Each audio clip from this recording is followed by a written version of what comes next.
Tanong mo yan kay Senator Lacson eh. Hirap na hirap siya kung paano niya lalagyan ng ending. Alam mo yung mga pelikula kasi, merong pasimula. Di ba? Pero meron ding ending. Di ba? Makikita mo yung ganda ng pelikula kung paano mo ngayon wawakasan yung isang pelikula. Ngayon, hindi niya alam kung sino, paano niya. Nagtagal, hindi lang nagtagal. Hindi niya malaman kung sinong kakasuhan at anong klaseng kaso at gaano kabigat ang kaso. Hanggang ngayon, wala pang pumipirma sa report. Kasi nga, binabasa namin. Pati yung mga kasama niya, nagbabasa rin. Yung tatlo, pumirma na pero binidraw yung signature. Walang direksyon yung kanyang report. So kung tanong mo kung anong nangyayari ngayon, siya lang ang nakakalam kung saan niya gustong dalhin yung ending. Kung meron siyang mahuhuli at meron siyang aakusahan na malaking isda. At dyan nyo rin makikita sa ending na yan kung ang kanyang iluluto ay puro sapsap lang at saka mga butete. Kasi dapat sa laki ng nangyari, nilimas nila ang kamangbayan. Dapat ang maprito man lang dyan, baliye na siguro, tsaka pating, malalaki. Para sa ganun, sasabihin ng ating mamayan, ayan, nakabawi na kami. Sapagkat pera namin ang nilimas, kami dapat ay ipagtanggol nyo yung aming karapatan, ipagtanggol nyo. Kaya namin kayo binoto. Balikan ninyo yung nagnakaw ng aming pera, ng buwis ng bayan. O ngayon, anong klaseng ending ang gagawin niya? Yun ang itanong ninyo kay Senator Lacson. Na hanggang ngayon, hindi niya malaman kung paano niya lalagyan ng katapusan ang kanyang report sa Blue Ribbon Committee. Yan po mga kaibigan ang naging panayam dito, eksklusibong panayam dito kay potential Vice President Senator Marcoleta. Yan mga kaibigan. Kagabi mga kaibigan ay nagdeklara na po ng konting clue kung sino po ang magiging katandem ni VP Inday Sara sa kanyang run bilang pagkapangulo sa darating na election 2028. At ang sinabi po niyang clue ay mananagot raw po dito sa kanyang Vice Presidente ang mga tiwali diyan sa gobyerno. Mga kaibigan, what's up? This is Paige Gen Z, ang boses po ng Gen Z sa mga isyong pampolitika dito lamang sa ating bansa. Ayan mga kaibigan, huwag niyo pong kalimutan mag-iwan ng like sa ating video, subscribe para po kayo ay mas maging updated sa mga may init at nagbabagang balita dito lamang sa ating bansa. Yung napanood niyo pong video kanina mga kaibigan, yan po ang naging panayam at saloobin po dito ni Senator Marcoleta sa nakikita niya po na plano ni Pinky Lacson dyan sa Blue Ribbon Committee probe sa mga anomalya ng flood control. Yan, kitang-kita nyo. Mamaya, makikita nyo rin mga kaibigan kung bakit po saludong saludo at bilib dito si VP Inday Sara kay Senator Marcoleta. Pero bago ang lahat, edaplisan natin ito mga kaibigan. Noon pong 2025 mga kaibigan, si Pangulong Bangag po nag-order ng 200 million na ayuda diyan po sa mga nasalanta ng 6.9 na magnitude earthquake diyan po nung sa Cebu nung pong Setyembre 30, 2025 para po ma-rebuild po ang mga bahay at infrastruktura na nasira noong pong nasabing lindol. Pero kahapon at nung kabila sa mga kaibigan nung isang araw pala binisita po ni Bangag itong si Lutang para bigyan ng 500 million pesos mga kaibigan. Grabe. Para po sa pag-renovate ng isang Colosseum mga kaibigan. Yung pong Colosseum ng asawa ni Lutang mga kaibigan. Imagine mga kaibigan, 200 na milyon na ayuda lamang ang binigay ni Bangag para po sa mga nasalanta na lindol. Tapos yung dun sa isang Colosseum na ipaparenovate, 500 million? Saan kaya dadalhin ni Lutang yung 500 million na yan? At bakit ganyan mag-budget at mag-allocate ng budget itong si Bangag? Halatang merong ibang pagpupuntahan itong 500 million na pagpaparenovate ng isang Colosseum.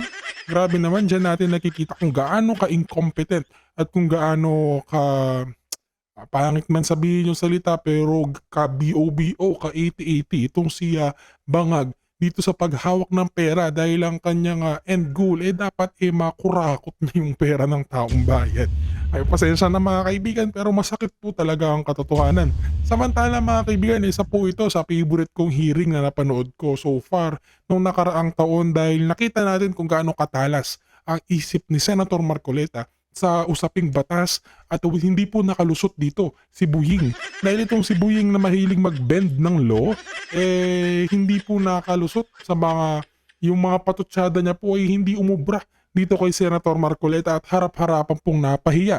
At ika nga ay nabasyo itong si Buying kay Senator Marcoleta. At alam natin mga kaibigan kung gaano kagaling at kahusay na abogado at tagapamahala at ng batas itong si tagapag-enforce ng batas itong si Attorney Senator Marcoleta.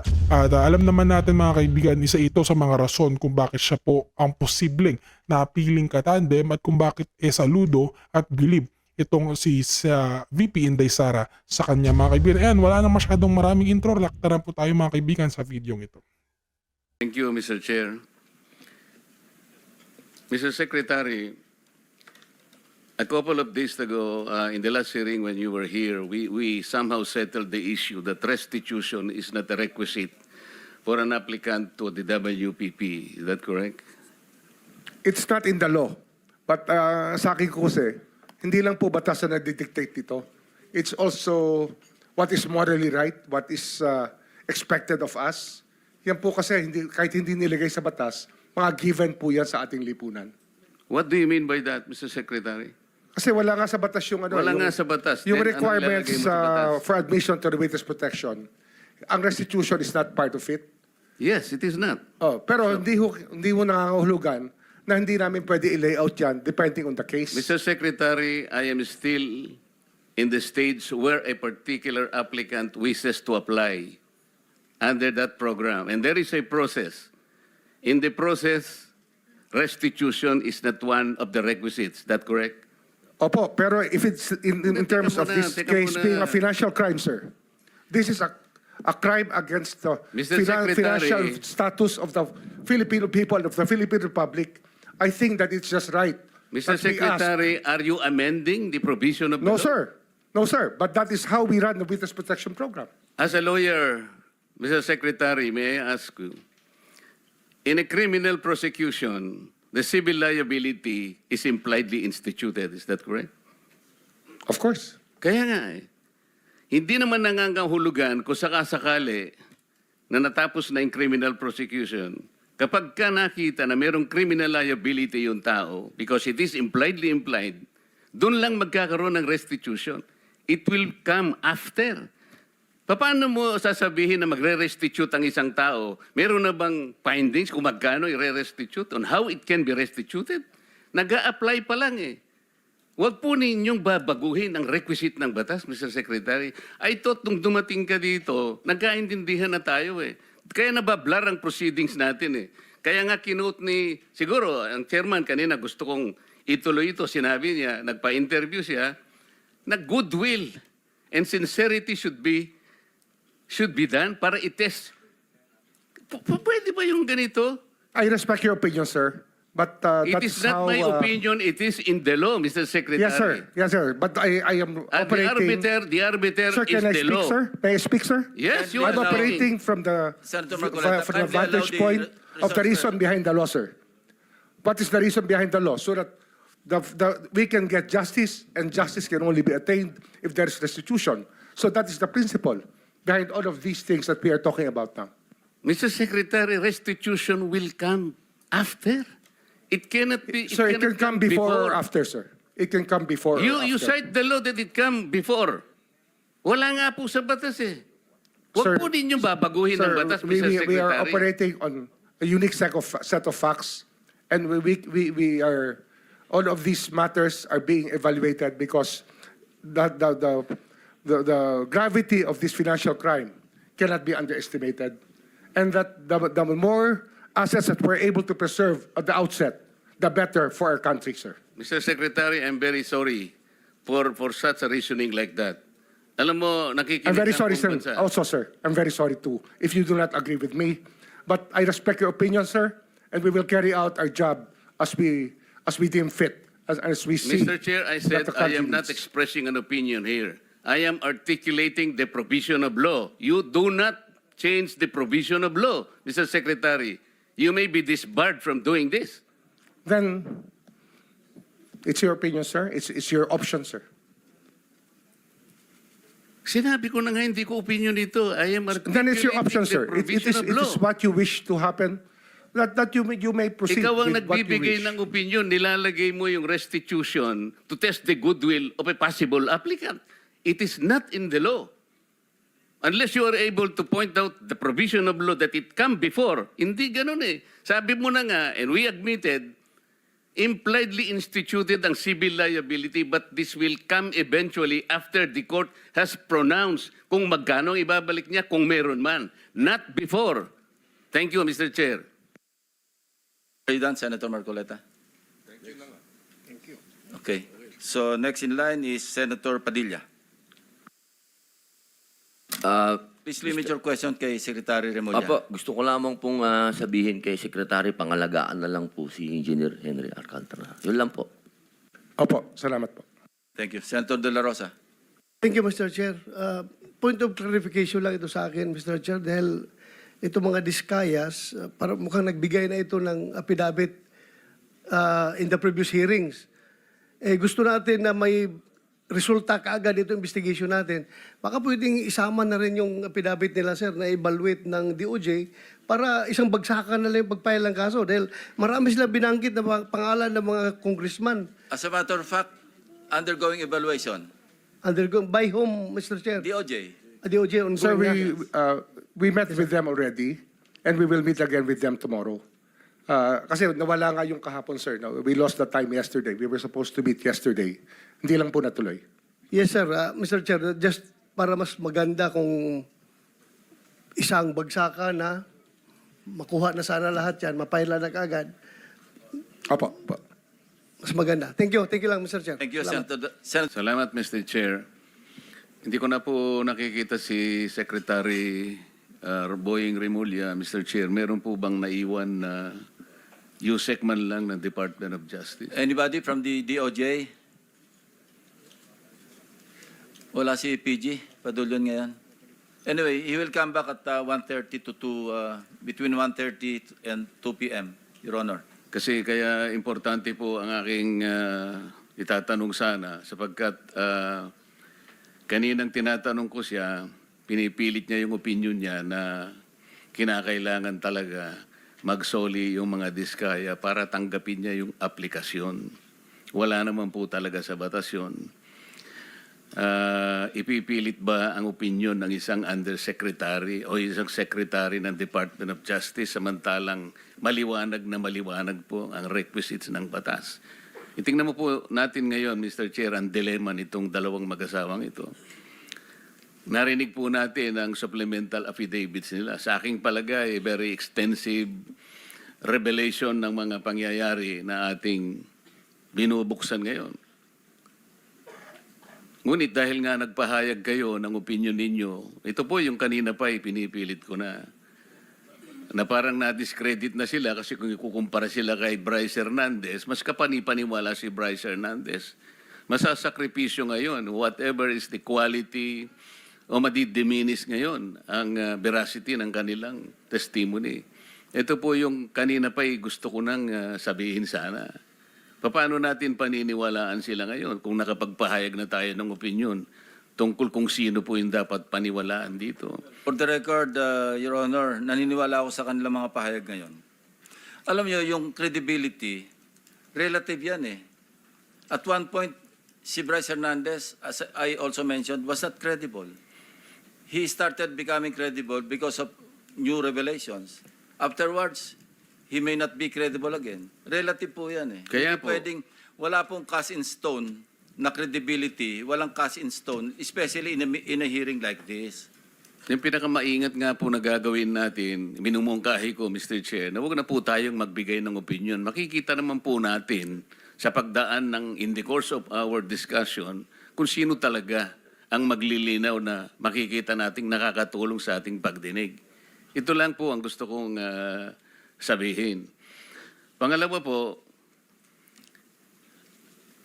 ang mga diskaya lamang ang unang nagbigay ng sworn affidavit nung i-float ko po yung paraan na maaaring makatulong sila ng higit sa pagtuklas natin kung sino talaga yung mga proponents. Wala namang iba eh. Sila yung nakipag-unahan.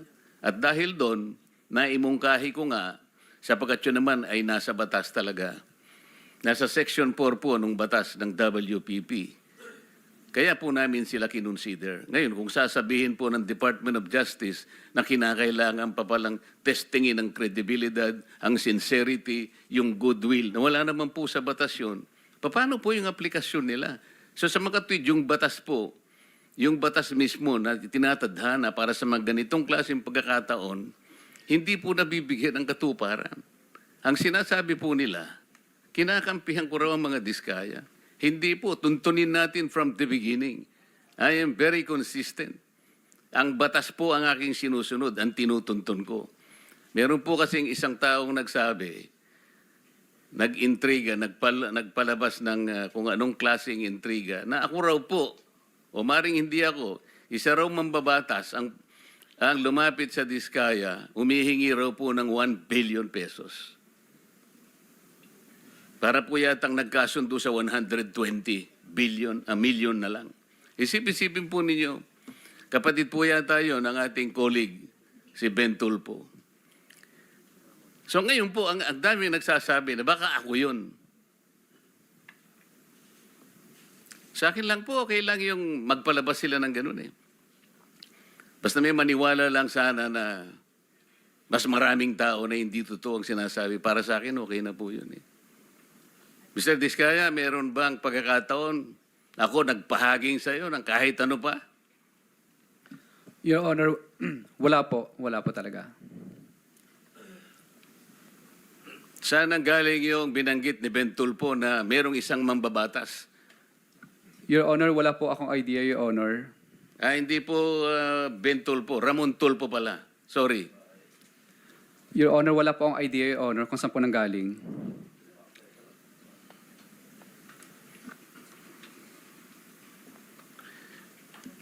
Balik po tayo dun sa sistema na gusto kong maging daan para maayos natin sa pamagitan po ng pagdinig na ito. Secretary Bunuan o kaya si Yusek Kati, kung sino man po ang pwedeng sumagot sa inyo. Natukoy na po natin kanina yung taba ng budget na halos 1 trillion pesos ay talagang naidagdag sa budget na hindi naman kailangan. At ngayon po, ito yung ating pinagtatalunan. Sino po bang may kagagawan kung bakit lumubo ng ganito ng budget na hindi naman natin kailangan? Halimbawa po, yung mga party list, Yusek Kati or Sec Bunuan, meron kayong Code 160. Magkano po ba yung binibigay nyo sa mga congressmen na party list? Magkano po ba yung nakatoka para sa kanila? Your Honor, I think we are locating 160 million per party list. 160 million, Your Honor. Sa party list po yun? Sa party list, Your Honor. Yung regular po na congressman? The regular congressman, the allocation is based on a formula that we have already agreed. Average po. Kasi 300 something congressmen. Tama bang i-assume na mag-average sila ng 1 billion bawat isa? 1 billion, Your Honor. Sorry. Opo. On the average, Your Honor, maybe. Kaya nga po. So, tingnan po nyo yung lopsided. Tingnan po nyo yung pagkakaya. Pag party list ka, masaya ka na po sa 150. Nagsimula pa po yun, 130. Totoo po yan. Kasi po matagal akong nag-party list eh. Kaya po pag sinabi ng speaker sa amin, ang para sa inyo, ganito, magsimula na kayong maglista. Nationwide po ang constituency ng party list. Kaya po, magsimula. Saan mo dadalhin yung 150 million buong Pilipinas? Kaya po, merong isang barangay, sasabihin ko sa kanila, pwede bang 500,000 na lang muna kayo? Kasi paghahatian po ninyo ito. Sasabihin sa amin ng ibang mga barangay kapitan, sa kubeta lang po, hindi na po kakasa ito. Kawawang-kawawa po ang party list. Regular, 1 billion. Samantalang ang distrito po niya, lalong-lalo na po kung Batanes. Ilang tao lang ba ang Batanes? Yung Butante yata ron, 9,000 lang ang Butante. Pero meron siyang 1 billion. Ang party list, nationwide ang constituency, masaya ka na sa 150. Ito yung sistema pong mali. Hindi ko malaman paano po rin yung ina-allocate. Yung allocation po ang problema rito. Yung pong code na 143, USEC, para saan po yun? Magkano po ang nakatoka ron?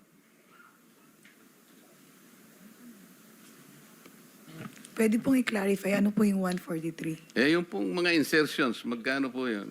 Kanina po pinag-usapan natin. Sa Congress, magkano po yun? Sa House of Representatives. Yung House of Representatives, Your Honor, meron yung leadership fund din. Natapos na po tayo doon. Okay. Sama-sama na po doon. Nasa 450B na po yun. Pati yung allocable. Yes, Your Honor. Yeah. Ayan po yung...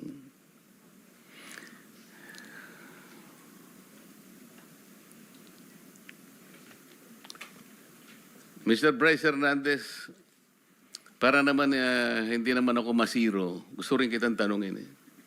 Kahit sinabi ng chairman nung isang nakaraang pagdinig na na-exasperate na sa'yo, sinabi sa'yo, incredible ka talaga. Kasi hirap mo talagang paniwalaan. Pwede mo bang bigyan kami ng estimate sa flood control projects lang, 2023 to 2025, magkano yung value ng lahat ng flood control projects sa Bulacan? Sa distrito mo lang, yung first engineering district. Mabilis pong computation siguro.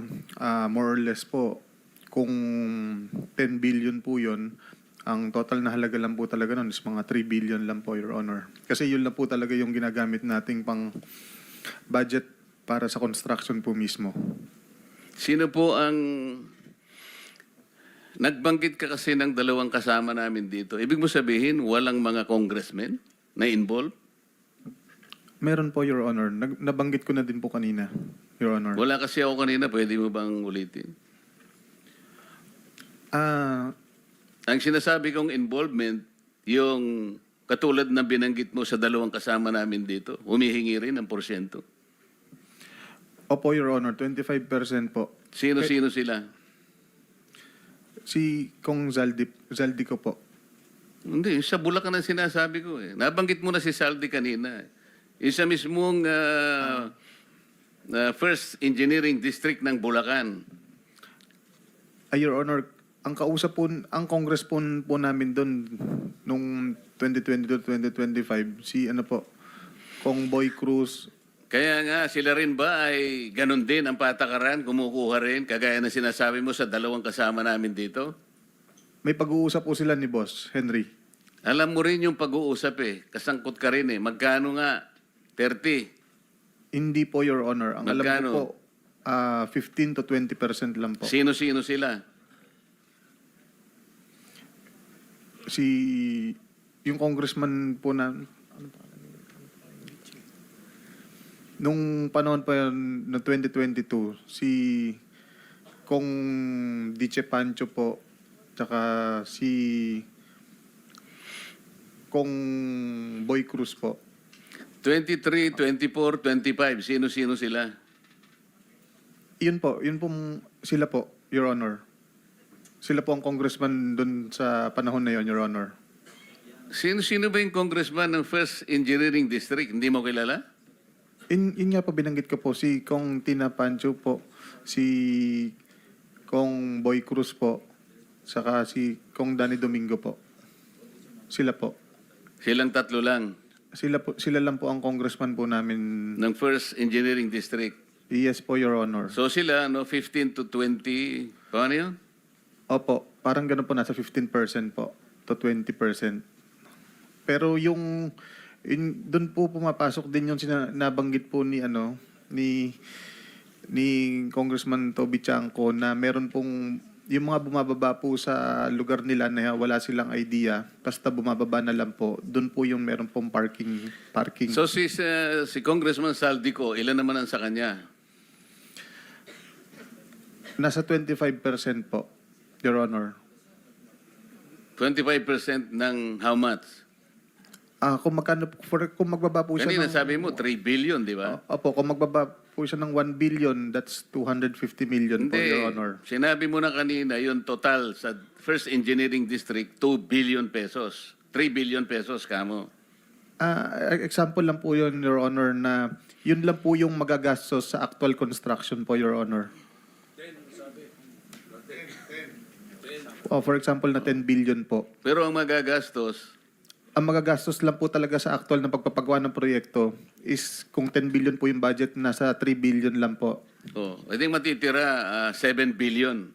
Yun po yung, doon po pumapasok yung mga iba-ibang gastos, Your Honor. Kasama na po yung proponent. Ilan nga yung gastos para sa proponent? Yun ang malaki. Opo, Your Honor. Ilan sa 7 billion ang para sa proponents? Yun po, 25 to 30% po. Magkano nga yun? 2.5 to 3 billion po, Your Honor. 2.5 to 3 billion? Yes po, Your Honor. Opo. Of 7 billion. Hindi po. 25 to 30% of 7 billion. Kaya nga 3.5, 2.5 to 3.5. Your Honor, hindi po kasi, ano po, ang titingnan po kung magkano po yung ibinabang budget yung appropriation, for example po 10 billion, kukunin po dun sa 10 billion yung 30% po. So that's 3 billion po, yun po yung proponent po. Sa buo. Opo, Your Honor. So yung proponents, 3 billion. Opo, in short, 30% po kung magkano po yung ibababa. Hindi tayo nagkakaintindihan. Gusto ko kasing makwenta ilan lahat ang napunta sa mga proponents na sinasabi mo. Sabi mo, merong congressman, tapos sinama mo si Saldico, tapos meron ka sinabi ritong dalawa sa amin. Ilan ba yon sa kwenta mo? Your Honor, ang congressman po na regular namin, iba po sa party list. Magkakaiba po sila, hindi po sila pare-parehas Kaya ng nga, gastos. ilagay mo na lang kamo. Sinabi mo nga, 15 to 20% eh. O ilan sila? 3, 4, 5? Ilan ba? Bali, regular na congressman po namin 3. Tapos may mga iba, marami pong nagpapababa ng pondo sa amin, Your Honor. Iba-iba po. Hindi lang po senador at party list. Kaya nga gusto ko lang bigyan mo kami ng idea magkano talaga between 2023 to 25, sinabi ko na sa iyo, ang napunta sa mga proponents lang para magkaroon kami ng idea kung magkano ang nawawala. Your Honor, wala po akong exact figure kasi kung magkano po ang napuntang bumabang budget 2022 to 2025. Kaya po nagbibigay po ako ng example na kung ang bumaba po doon is 10 billion, 30% po approximately ang napupunta sa proponent po. Naiintindihan ko yun eh. Kaya nga, kwentahin natin magkano nga lahat ang napunta sa proponents using your own example. 3 billion po, Your Honor. Lahat na? Yes po. Lahat na? Approximately, Your Honor, ganun po. Paano natin ngayon kukwentahin yon? Kasi, alam mo, narinig ko si Chairman sa isang privilege speech niya, 2023 to 2025, yung pinanalo nyo sa nilustay yung pera sa casino, 2.1 billion yata. Okay? Si Boss Henry po. Hindi, bali sa privilege speech ni Chairman, 2.1 billion na yung inyong ipinatalo. Okay. Ngayon, sa proponent, sabi mong ganyan, 3 billion. Opo, for example lang po yan.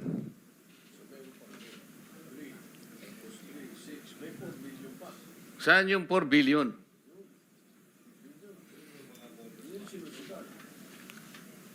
Ha? Okay lang po ba ipaliwanag ko yung detailed na ano po? Kanina ay mong paliwanag ng detail, ngayon nagpapaliwanag ka ng detalye. Kinukwenta ko lang kasi. Opo. Kahit pa paano natin kwentahin, imposible. Pagkatapos sasabihin, ikaw ang most credible.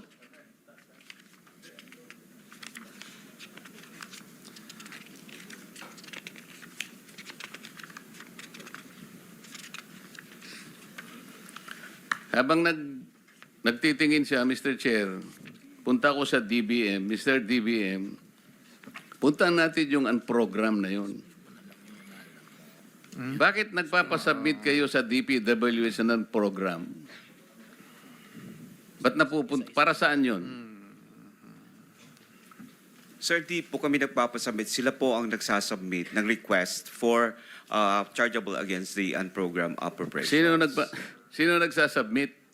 Ang agency, actually, sir, the agency ang nagre-request Sino po. nga ang agency? In this case, for flood control projects, then of course, the DPWH. Kaya Mr. nga, Chair. pero hindi naman, wala naman sa budget nila yun sa DPWH eh. Kayo naman ang nagmamanage nun eh, di ba?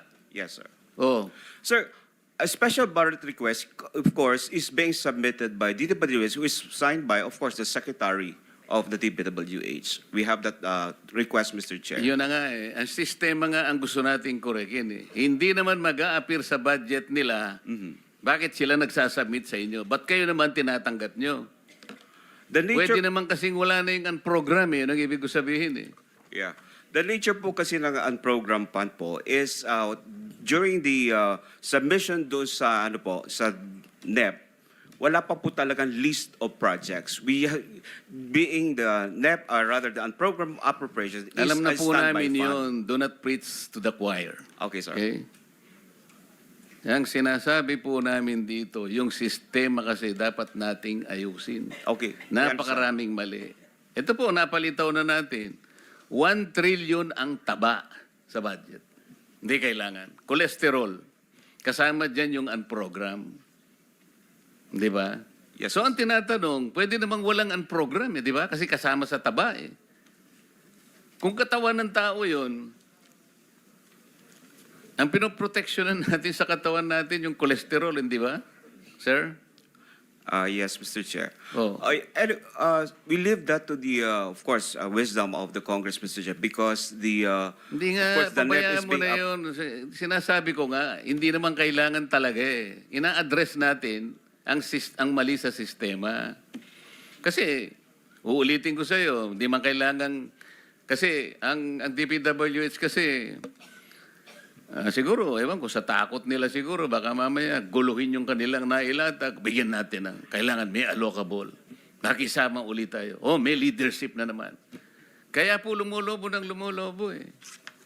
Pagkat itong lumubong ito, itong 1 trillion na to, ang mga proponents po nag-aaway-away dito, alam nila lahat nila na ito'y excess. Ito ngayon ang kanilang talagang nilulusob. Ito yung ipinapark. Ito yung sinasagasa na sinasabi nila. Mr. Chair, iba po kasi naman yung nasa NEP na programs kaysa sa unprogram. So iba po yung proseso, what is being proposed by the DPWH that is with the listing at saka mayroon na nasa DEP.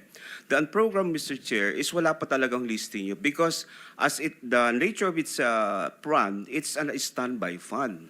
So wala pa po talagang listahan po. Eh, ang kaso nga, yung mga proponents, ito ang tinatarget.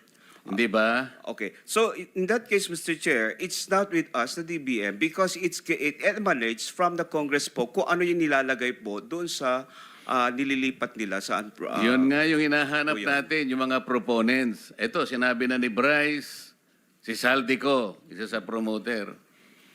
Sinabi rin ng Diskaya, lumabas din ang mga pangalan, 17 congressmen. Nabanggit din si Saldico doon at si Speaker Martin Romualdez. Di umano, sinabit nung dalawa sa kanilang sinabi. Tama? Yes, Mr. Chair. Sa isang araw, pumunta rito si Toby Chanco, si Representative Toby Chanco, isinegaw niya rin ang pangalan ng Saldico at nag-produce siya ng resibo. Napakahaba ng resibo. 2 probinsya lang, makikita mo yung pangalan ni Saldico. Halos pangalan niyang nakalagay doon na proponent 13.8 billion pesos. Magtataka ka dito, yung kanyang kumpanya na SunWest, wala man lang dito para umpisahan nating tanungin. Di ba kayo nagtataka kung bakit gano'n? Di ko sinasabi na hindi natin tanungin kung sino-sino. Meron dyan na, anong pangalan mo, Sims ka ba? Merong Diskaya, merong kung sino-sino. Pero yung pinaka-promotor, yung SunWest, na binabanggit ng lahat na, Di ba natin siya tatanungin? Yan ang gusto kong bigyan ng diin dito. Senator Rapi. Yeah, Mr. Chair, to Secretary Mulya, wala nga talaga sa batas yung bang magsoli muna ng pera para ikaw ay mapasok sa WPP. Pero kung pagbabasehan natin yung kagusto ng taong bayan, ang galit ng taong bayan, na gusto nilang magpakita in goodwill yung accused bago siya mapunta sa WPP, siguro mas maganda kung sundin natin yung kagusto ng taong bayan, right? Opo. Thank you, Mr. Chair. Mr. Chair, there Yes, is also, Senator. I would like to manifest that hindi ko alam kung nakikinig ho tayong lahat, yung sigaw ng taong bayan na libo-libo sa People Power Monument sa Luneta, hindi lang po pagnanakaw, they were also shouting, ibalik yung pera nila. And I believe the Secretary of Justice heard that, and I believe Malacanang heard that. Kaya nga po, dito po sa mga kontraktor, mga opisyal, isole ninyo ang pera ng taong bayan. Hindi po batas ang pinag-uusapan. Wala ho tayong pakialam sa batas na yan. Sometimes, you have to bend the law to be able to please the people. Mas mataas po ang taong bayan sa batas. Am I right, Secretary Remulla? Yes, sir. Mr. Chairman, Thank you, Mr. Chair. Second round. Senator Pangilinan. just to lower the decibels and the stress that comes with high emotions.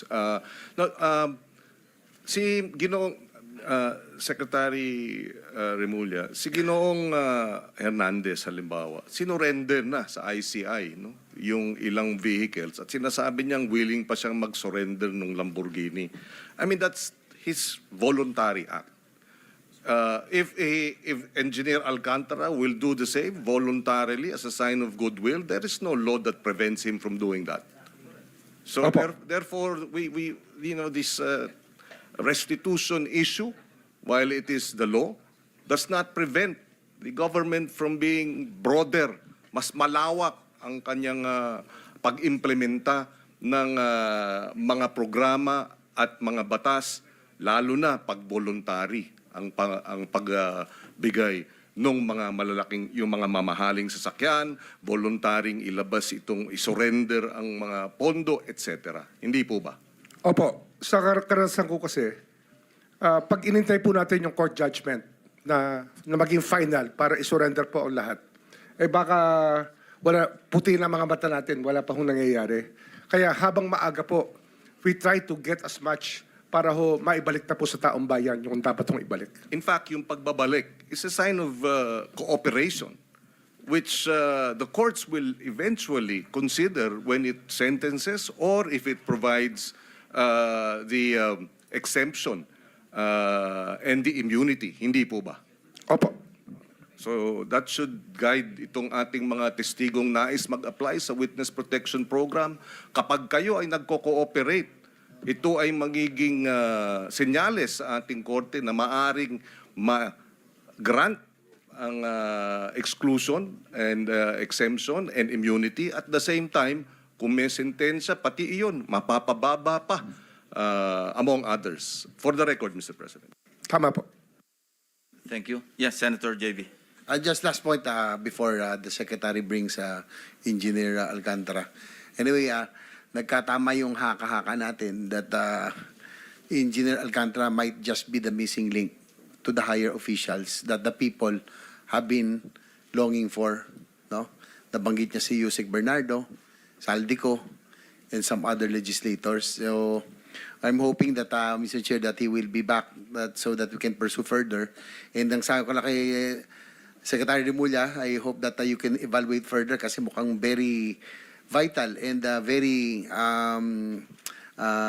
yung kanya pong testimony or yung kanya affidavit is very vital doon sa ating pong pursuit of going after the big fishes finally. So I hope that he can be considered really to become one of our state witness in case. Thank you, Mr. Chair. Tama. Thank you. Kung meron ding gusto magtanong sa representative o representatives ng AMLAC, papayagan po namin kayo magtanong again, in the order of arrival, kasi may mga gagawin din trabaho sila na kailangan ding umalis sila na maaga. So kung wala naman, papayagan na rin natin silang ma-excuse. Anyway, mag-iiwan naman sila ng representante rito. Anybody from the members of the panel? Sino? Si Alcantara babalik. No, I mean the AMLAC Executive Director, Attorney David. Kung wala po, then you may be excused along with the Secretary of the DOJ. Thank you very much, Secretary Remulla. Thank you, Mr. Chairman. Thank you, Mr. Chair. You'll be back at 1 o'clock? 1:30? 1:30 to 2, sir. Thank- Hopefully, we can finish up as early as possible. Thank you. Thank you very much. Thank you, sir. 1 minute suspension. Nice. You have 5 minutes. Maraming salamat, Mr. Chairman.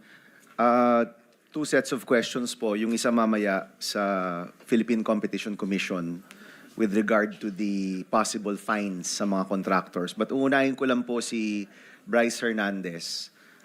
Bryce, narinig mo yung salaysay ni Engineer Alcantara. Sumasang-ayon ka ba sa pagkakaalam mo sa lahat ng sinabi ni Engineer Henry? Opo. Actually, lahat po ng dinideliver niya, kami nga po ang nag-aayos ng mga pera nito, kagaya po nung nasabi ko sa mga unang hearing po natin. So para lang malinaw, lahat ng sinabi niya under affidavit, under oath, sa tingin mo, kinocorroborate mo yung kanyang sinasabi, na tama ang sinasabi niya? Opo, Your Honor. Meron lang pong ilang ilang tao na hindi niya nabanggit, pero hindi ko po masabi yun kasi po pakakasuhan din po ako ng libel.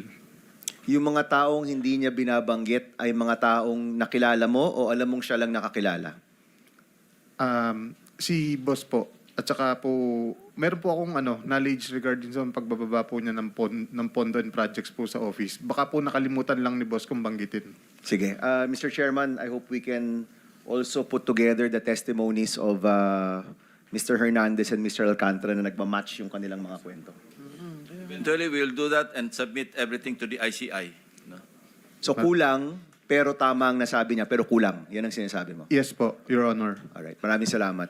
Maraming salamat po. Let me ask the representative of PCC, si Attorney Christian De Los Santos. Are you here? Yes. Attorney De Los Santos. Magandang araw. Morning, Your Honors. Oo. Can you give us an update? Alam ko na Chairman Aguinaldo is pursuing bid manipulation, bid rigging, filing different cases towards the contractors. Can you give us an update there? Yes, Your Honor. So we are already doing our preliminary inquiry of this case. So we are looking at the contractors that were named during the SONA and the other contractors that were mentioned during the Senate Blue Ribbon hearings. So the next step right now is to gather evidence, the bid documents, possible communication exchanges between them. Attorney, ang testimonya dito sa Blue Ribbon ay maaari niyong gamiting ebidensya, tama? Yes, Your Honor. We have So done- pag inaamin na nagbabayad ako, kapag inaward sa amin ang proyekto, or kapag merong testimonya ang DPWH na finifix nila o nilirig nila yung mga bid dito, nakakatulong yan sa inyong investigasyon? Yes, Your Honor. It helps. Okay. At tama ba na ang multa or fine dito sa bid rigging ay up to 100 million per instance, first offense, 250 million for second offense moving forward? Yes, Your Honor. It's actually up to 110 million, Your Honors, because the amount has been adjusted. Tinaas na. Yes, 110 million and then 110 to 250 and then for succeeding 250 pataas po. Okay, pinag-uusapan kasi natin kanina with Secretary Remulla kung gaano kahalaga na hindi lang makulong yung mga kasangkot kung hindi mabalik rin yung pera. No? Yung Yes. isang paraan, yung voluntary, na posibleng sila na mismo ang magbabalik bilang sign of good faith. Yung pangalawa, pwede rin ito. Tama ba to, Attorney? Yes, Your Honor. So we can impose the fine of 110 million per incident or count of violation. Per incident. Yes. So kung naka-10 kontrata ako, pwedeng 1 billion yon. In fact, more. Baka pwedeng 2 billion yon. Yes, Your Ang Honor. multa sa'yo. Yes, no? Your Honor. Ang kakasuhan nyo dito ay yung mga contractor or pati yung DPWH o yung contractors lang, yung participants in the bidding? Mainly the contractors, Your Honor. However, the public officers may also be prosecuted or filed as facilitators Kung meron silang porsyento. if they are participating in the scheme, Your Honor. If they're participating in the scheme, Yes, meaning sila yung tumulong na marig yung bid, marahil may porsyento rin sila, so pwede rin silang multahan As facilitators, Your as Honor. facilitators, no? Yes, So itong and if I'm not mistaken, the PCC dahil may quasi-judicial powers ito, kaya niyang gawin ito on its own. Yes, Your Honor. In fact, ginagawa niyo ng investigation. Yes, Your Honor. And you will probably have a hearing very soon. We have already issued some requests for the documents with the DPWH and the relevant agencies, Your Honor, like the SEC, so that we can study the corporate structures, the entities, and the people involved, Your Honor. Okay. Anong timeline niyo dito, attorney? I cannot commit the timeline, Your Honor. Under the law, we have 90 days to complete the preliminary part, and then after that, it would depend on the number of entities involved, the complexity of the scheme. Sometimes, iba kasi yung scheme nila, Your Honor, it's not very straightforward. Yes. So we have to look behind that, and then it also depends on the counts of the violation. So some incidents can be straightforward, others are not. So we don't have a definite timeline on that. Pero pwede naman siyang per count, di ba? Yes, Your Honor, we can prioritize. You can prioritize. So ang mungkahi ko, gaya ng minungkahi ko kay Secretary Remulla, attorney, mahalaga sa taong bayan na mabalik yung pera. Yes, You know, nung isang araw, trillion peso march yun kasi aabot ng trillion peso yung nawala sa kaban ng bayan. So kung may balik tayo kahit papaano, malaking bagay yan. Mahalaga yun na mabalik natin yan. So I hope the PCC, as it was created, can really pursue these cases. At alam ko kasi na hindi kayo evidence beyond reasonable doubt. Dito sa mga multa, anong hinahanap lang ninyo? Substantial evidence, Your Honor. Just substantial evidence. And even the testimonies here can already be used as substantial evidence. Yes, Your Honor. So, bilisan po ninyo, galingan po ninyo, at tumulong po ang Philippine Competition Commission dito po sa pagbalik ng pera.